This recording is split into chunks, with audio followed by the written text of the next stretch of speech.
Hello guys, तो इस part में जी उन लोगों से कहती है कि तुम लोग कंपनसेशन दे दो, मैं कॉन्ट्रैक्ट कैंसिल कर दूंगी। तभी वहाँ पर यायो और फू आ जाते हैं और वो उससे कहते हैं कि ये लोग तुम्हें कंपनसेशन नहीं देंगे बल्कि तुम इन्हें कंपनसेशन दोगी क्योंकि पहले कॉन्ट्रैक्ट तुमने तोड़ा था। यायो उससे कहती है लगता है तुम्हें पता नहीं, जाओ और फू बिजनेस पार्टनर्स थे। और कहती है सिस्टर मैं तुम्हें टारगेट नहीं करना चाहती। तो वो कहती है मुझे पता है कि तुम कौन सा ट्रिक प्ले कर रही हो, अभी के अभी मेरी कंपनी से निकल जाओ। फू जी को कॉन्ट्रैक्ट पेपर दिखाकर कहता है इसमें क्लियर मेंशन किया गया है आर्टिस्ट को प्रॉफिट के 45% मिलना चाहिए, अगर ऐसा नहीं हुआ तो ये कॉन्ट्रैक्ट वैसे ही टर्मिनेट हो जाएगा। यायो उससे कहती है तुम्हें क्या लगता है जाओ काइंड है इसलिए उसने कॉम्पनसेशन के तौर पर तुम्हें कंपनी दे दी, मैं ऐसा नहीं होने दूंगी। और वो सारे आर्टिस्ट को अपने साथ कॉन्ट्रैक्ट की बात करने के लिए चलने को कहती है, पर उनमें से एक आर्टिस्ट नहीं जा रही थी। तो वो उसे पूछती है कि क्या तुम नहीं जाने वाली, तो वो कहती है कि वो इसी कंपनी में रुकेगी। यायो उसे बाद में रिग्रेट मत करना कहकर चली जाती है और फू भी उस लड़की की तरफ गलत इंटेंशन से देख रहा था।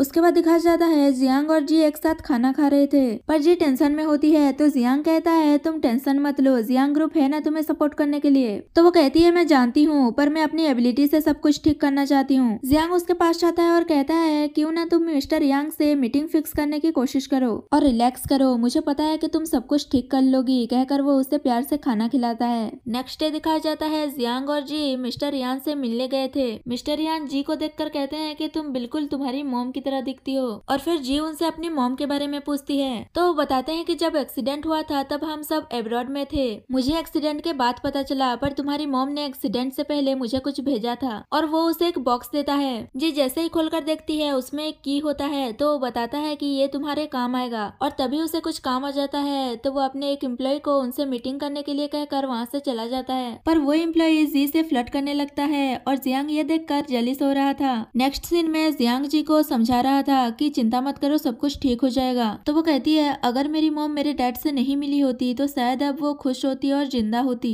जियांग पूछता है क्या तुम मेरे से डरती हो, सोचो अगर ऐसा नहीं होता तो मुझे तुम जैसी लवली वाइफ कैसे मिलती। जी कहती है ये तुम क्या कह रहे हो, अगर मैं नहीं होती तो कोई और होती। तो वो उसका फेस पकड़कर उसे किस करता है और कहता है मेरी वाइफ यूनिक है, उसे कोई रिप्लेस नहीं कर सकता। और फिर दोनों स्माइल करने लगते हैं और असिस्टेंट उन्हें देख रहा था तो जियांग उसे गाड़ी चलाने के लिए कहता है। उसके बाद जी उस चाबी से उस बॉक्स को खोलती है जिसमें एक यूएसबी होता है और वो उस यूएसबी को लैपटॉप पर लगाकर देखती है, पर उसमें एरर दिखाता है। तो वो सोचती है कि वो जियांग से हेल्प लेगी। तभी उसे डायरेक्टर मिंग का कॉल आता है, ये वही है जो मीटिंग में जी के साथ फ्लर्ट कर रहा था और वो उसे एक अपॉर्चुनिटी देने के लिए मान गया था। एक्चुअली में जी ने उसी आर्टिस्ट के लिए उससे बात की थी जो उसकी कंपनी में एक लौती आर्टिस्ट बची थी। वो घर जाकर उस लड़की को इन्फॉर्म कर देती है कि कल उसे ऑडिशन पर जाना है। तो वो खुश होकर कहती है ये तो बहुत फेमस डायरेक्टर है, आपने इतनी इजीली उससे कैसे बात कर ली। तो वो बताती है कि जब वो अब्रॉड में पढ़ रही थी तब वहाँ वो उसका क्लासमेट था, बस उनका डिपार्टमेंट अलग अलग था।